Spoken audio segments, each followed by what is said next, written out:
Hoje eu vim indicar pra vocês escritoras brasileiras contemporâneas que eu acho que vocês deveriam muito ler. Vou comentar um pouquinho sobre alguns dos livros que eu li de cada uma dessas 5 mulheres que eu vou trazer aqui. Não são as únicas, né, escritoras brasileiras que eu gosto, que eu leio, mas queria focar nessas aqui porque são escritoras, assim, queridinhas, que eu quero muito ler mais delas e, enfim, fiquei encantada com os livros quando eu li e quero indicar porque eu acho que pode ser interessante, às vezes você tá procurando essas dicas, né? Às vezes você nunca parou pra ler aí escritoras contemporâneas, né? Acho que é legal porque a gente lê aí uma literatura que tá presente agora, que tá viva. São escritoras que você pode conversar com elas, que você pode conhecê-las. Muitas delas aqui estão super acessíveis aí nas redes sociais, então você consegue mandar mensagens ali, trocar ideias sobre os livros. Então, assim, acho que esse lugar, né, esse contato, essa troca é muito enriquecedora, né? Então é bem legal esse contato com a literatura contemporânea. Começou um barulhinho de obra aqui do lado, pra variar. Espero que não atrapalhe muito o áudio, porque eu preciso gravar esse vídeo hoje. Então, vamos lá, vamos começar com uma das minhas escritoras favoritas, que é a Mariana Salomão Carrara. Trouxe aqui 3 livros dela, que eu já li os 3. E tem outros aí que eu quero muito ler. Mas o primeiro que eu li, que me fez encantar com a escrita da autora e ficar assim, completamente apaixonada por ela, foi Se Deus Me Chamar, Não Vou.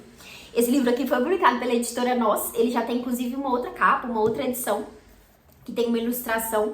E aqui nesse livro a gente vai acompanhar a história da Maria Carmen, que é uma menina de 10, 11 anos, que ela vai contar um pouco ali das questões que ela tá vivendo nessa fase da vida dela. Então ela é uma menina que sofre bullying ali na escola, ela lida com algumas situações ali na casa dela, no relacionamento dos pais, que tem ali uma questão bem diferentona, assim. E os pais dela trabalham numa loja que vende coisas pra velhos. É assim que ela descreve. E é uma narrativa tão gostosa, gente. Eu amo, amo, amo livros que são narrados pela perspectiva das crianças.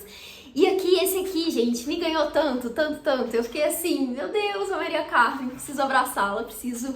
Sabe? É um livro maravilhoso, gosto muito do desenvolvimento que a autora traz aqui pra personagem. Eu acho que é aquele olhar que você consegue se identificar, você consegue entender e tudo ali é muito coerente, sabe? Pra idade da personagem, pras coisas que ela tá vivendo, pras situações que ela tá passando, né? Então ela começa falando ali que ela quer ser escritora, então ela traz algumas coisinhas assim do dia a dia, traz algumas dificuldades ali, nesse olhar inocente da criança, né? E eu acho que a autora conseguiu trabalhar todos os pontos que ela aborda aqui no livro muito, muito bem. Virou um dos meus livros favoritos, assim, eu recomendo muito que vocês leiam esse daqui. Daí depois eu li outros 2 livros da autora, o primeiro deles se chama É Sempre a Hora de Nossa Morte, Amém. Amo esse título, todos os títulos dela são maravilhosos, inclusive. Também publicado pela editora Nós, acho linda essa capa aqui.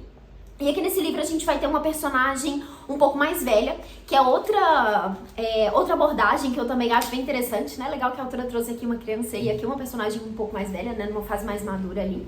E aqui a história é dessa mulher que ela tem... ela não se lembra ali, né, um pouco da vida dela, ela tá nessa casa de repouso ali, e ela tem essa dificuldade de lembrar de algumas coisas, então a gente vai descobrindo um pouco mais sobre a vida dela ali nesse momento atual, e uma coisa do passado também, que a gente fica meio assim, isso é real ou não, né, ou aconteceu ou não, enfim. O que é da história que ela tá contando ali que realmente faz sentido. Acho que é um livro que vai falar bastante sobre esse lugar dessas fases finais, assim, né, da vida, de como se reinventar, do que fazer nesses momentos, essas dificuldades que se passa também, né, esse isolamento, essa solidão que se tem nessa fase. Acho que é um livro que trabalha bem essas questões e, assim, com a escrita maravilhosa da autora. Eu curti muito essa leitura também. E daí o outro foi A Árvore Mais Sozinha do Mundo, esse aqui publicado pela Todavia. E esse livro aqui também tem uns aspectos muito legais na narrativa, porque ele vai trazer, que a gente vai ter aqui o foco nessa família que mora no sul, e a autora vai trabalhar uma questão ali sobre o cultivo de tabaco, né? Então vai falar sobre os desafios que essa família tem, sobre um pouco do cenário ali nessa região, né? Então a gente entende um pouquinho disso aqui, pela perspectiva que ela traz, mas é sobre essa família, né? Então tem ali esse pai que tá, enfim, fazendo tudo ali muito no automático, essa mãe ali que tá focada no cuidar da casa, em cuidar das crianças, as filhas ali, né, que tem sonhos diferentes ali, desejos diferentes dentro daquele espaço, e é esse o foco que a gente vai ter ali. Só que o que é legal aqui dessa história? Ela colocou o livro pra ser narrado por personagens inanimados. Então aqui a gente tem o ponto de vista do carro, do espelho. Então são personagens, assim, completamente inusitados que vão falar aqui sobre essa história. Então cada hora é um foco ali diferente, né? Então quando eles estão dentro da casa, a gente tem ali o espelho. Quando eles estão ali fora, né, no cultivo do tabaco, tem a roupa que eles usam para evitar o contato ali. Então, assim, a narração é por essa perspectiva. Então, assim, eu achei isso incrível. Gostei muito mesmo de como trouxe esse olhar ali e sempre de uma forma bem particular, né? Então, o espelho ali fala muito sobre aparência, né? Sobre esse olhar das pessoas, sobre, às vezes, o cansaço ali, né? Sobre a expectativa que as pessoas têm quando olham no espelho. Então, tem essa variação ali na narrativa que, enfim, apresenta pontos muito interessantes dessa história. Eu adorei esse livro aqui também. Inclusive, acho que se fosse pra colocar na ordem, Se Deus Me Chamar Não Vou, A Árvore Mais Sozinha do Mundo e É Sempre a Hora de Nossa Morte, Amém. São meus preferidos, quero muito ler outros livros da autora. Ela já tem outro, se eu não me engano, mais um, né, livro que ela já lançou, que acho que se chama Se Não Fosse as Sílabas de Sábado, que eu também quero muito ler, que vejo vários elogios, então tá aí, na fila pra ser lido. Então, primeira autora, que eu recomendo muitíssimo que vocês conheçam. Agora a próxima, que também li 3 livros, Conceição Evaristo. Essa aqui é uma descoberta recente, né? Eu acho que eu já acompanhava a Conceição, conhecia muito do trabalho dela, mas ainda não tinha lido os livros dela, né? Eu já tinha ouvido a Conceição em outros momentos, assim, ela é aqui de BH, então já participei de alguns eventos que ela esteve presente e sempre gostei muito, né, do posicionamento da autora. Eu gosto muito da ideia que ela traz sobre o formato de escrita, né? Ela fala de um termo que é a escrevivência. E ela traz muito nas narrativas dela essa mistura entre o ficcional e o real ali, né? Ela sempre fala como que isso tá sempre mesclado ali, né, nas histórias. E, enfim, gosto muito da forma como ela apresentava tudo isso. E daí ano passado, na verdade, comecei aí, né, a ler os livros dela. Daí li o livro... Esse foi o primeiro? Agora eu tô na dúvida se eu li esse primeiro ou se foi Becos da Memória. Mas enfim, Olhos d'Água é um livro de contos. É um livro bem curtinho, mas, gente, pensa num livro impactante, assim. Você termina cada um dos contos, você precisa tirar um momento ali pra absorver, sabe? Porque são contos bem fortes, bem pesados. Acho que a Conceição tem uma escrita muito direta, muito envolvente. Eu gosto muito da forma como ela escreve, porque ela traz as coisas ali bem na cara mesmo, sabe? São tapas na cara mesmo. E ela traz muito dessa questão, né, das vivências ali, principalmente de mulheres, né, esse livro aqui especificamente, e são vários contextos diferentes ali, e ela vai falar sobre preconceito, sobre violência, sobre a vivência dessas mulheres ali, e também as dores, não só as dores, né, mas também as alegrias ali dessas mulheres, e como que isso tá sendo mesclado ali na vida delas, né. Então é um livro que vai falar bastante sobre essas questões, né. Eu acho que é doloroso, assim, ler e perceber que isso aqui é a realidade de tantas pessoas, mas é um livro super importante, assim, sabe? Eu acho que é uma escrita, uma narrativa, né, muito importante de ser lida. Então, esses contos aqui super impactantes, acho que é ótimo pra conhecer a autora. Daí eu também li o Becos da Memória, que, se eu não me engano, é a primeira publicação da autora. Eu também gostei muito desse livro aqui. Deixa eu só conferir se é isso mesmo. Acredito que sim, acho que assim, ele foi o primeiro livro dela, mas foi publicado depois, né? Foi o primeiro livro que ela escreveu, mas acabou saindo ali depois. E nesse livro aqui a gente vai acompanhar vários personagens diferentes. A escrita do livro dela tem sempre essa divisão, assim, sabe? Então são parágrafos bem curtos ali, não tem capítulos, divisão de capítulos necessariamente, mas tem essa divisão ali mais fragmentada que torna a leitura bem dinâmica, assim, você vai pulando de um personagem ao outro, e aqui a gente tem esse contexto de personagens que estão sendo expulsos ali do lugar onde eles moram, porque, esqueci o nome agora, mas é uma favela que tá sendo... Enfim, o lugar tá sendo desocupado ali, né? Então as pessoas estão sendo direcionadas para outros espaços. Então a gente vai conhecer a história desses grupos ali, né? Dessas famílias, enfim. Então é esse o contexto ali principal que a gente tá acompanhando, mas de novo, uma narrativa bem forte, uma narrativa muito envolvente, traz pontos e questões aqui extremamente relevantes.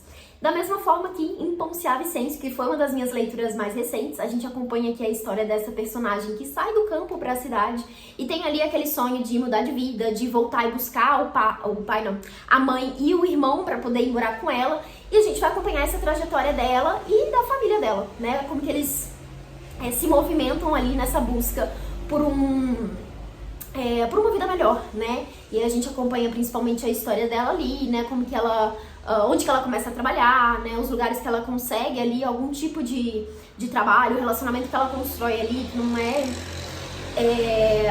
muito positivo, enfim. Várias questões aqui que a gente vai se envolvendo com a história da personagem. Maravilhoso. Conceição precisa ser lida. Todos esses livros aqui foram publicados pela editora Palas, então é a editora responsável por algumas das publicações da Conceição. Então, segunda autora. Agora sim, a terceira, outra autora que gosto muito, que é a Aline Bem. Daí tem 2 livros dela, acho que ela só tem essas 2 publicações, até onde eu sei. Tava pra ser lançado um livro novo, não sei se já saiu ou se, enfim. Mas saiu outra autora que eu quero acompanhar e ler mais coisas. Ela lançou primeiro O Peso do Pássaro Morto, que saiu pela editora Nós. Esse livro aqui vai contar aí a trajetória, né, de uma personagem, vários momentos aqui da vida. Então é muito sobre esse lugar de amadurecimento, de olhar ali para fases diferentes da vida. E o legal é que a escritora também tem um jeito diferente de escrever. Porque ela escreve, olha só, não é um texto corrido ali, né? É uma narrativa meio em poemas, assim, sabe? Mas não é poética, na verdade, né? Não é aquela estrutura narrativa que a gente tá acostumado. Então causa um estranhamento ali quando a gente começa, mas é muito bom, assim. É um jeito de contar a história diferente, mas você fica ali também envolvido com a história. Eu acho que é o tipo de livro que você lê rápido, né? Porque, assim, não são muitas páginas e essa distribuição ali do texto, né, acaba sendo diferente. Então acho que é uma distribuição que tem muita intenção ali, né, cada um dos buracos de texto que tem, enfim, dos espaçamentos, enfim. Acho que é muito legal, né, essa diferença ali na perspectiva. Já ouvi a autora falando algumas vezes sobre, no início ali, né, que ela queria publicar esse livro. A maioria das editoras queria que ela organizasse o texto de uma forma diferente, mas ela queria fazer a publicação desse jeito aqui, porque era assim que ela enxergava, né, a narrativa. Enfim, livro maravilhoso. Eu gostei bastante dessa leitura aqui, mas eu gostei bem mais desse outro aqui que eu li dela, que é Pequena Coreografia do Adeus. Esse livro aqui a gente vai acompanhar também aí uma protagonista, né, uma mulher aqui na história central, também escrito nessa narrativa diferente aí da autora.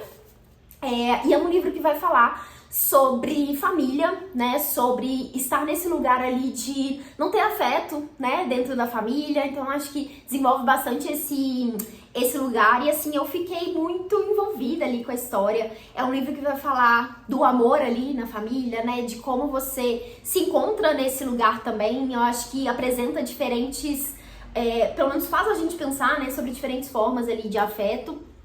E, enfim, ela realmente tem uma narrativa maravilhosa, eu gosto muito da Aline. Esses aqui eu já li tem um tempinho, mas 2 livros aí que eu adorei. E pra quem tá procurando, né, uma coisa diferente aí, quer explorar uma narrativa nova, acho que pode ser legal aí dar uma chance pra Aline B. Agora eu vou citar as últimas 2 autoras, que são 2 autoras que eu li um livro só, mas já tá na minha lista, assim, de autoras brasileiras favoritas, que eu quero muito ler mais coisas. A primeira delas é a Camila Macari, com o livro Dias de se Fazer Silêncio. Esse aqui, gente, também me pegou tanto, virou um grande favorito. E aqui, de novo, a gente tem uma protagonista criança, né, tem essa perspectiva ali da criança que eu já falei antes, que eu gosto bastante. Aqui a gente tem a personagem, se eu não me engano, ela também chama Maria. Sim, é outra Maria. Aqui a Maria, ela tá passando por um momento ali na família dela, que ela tem um irmão, que ele tem uma doença terminal. E ele tá voltando pra casa pra passar os últimos dias de vida ali. Então a gente vai entender esse contexto. Tristíssimo, né, gente? Assim, muito, muito pesado. E a gente vai ver esse contexto ali, né, de como que a Maria se sente em relação a isso, de como é a relação com os pais ali, né, como que eles estão lidando com essa situação. E aí tudo por esse olhar ali da criança, né.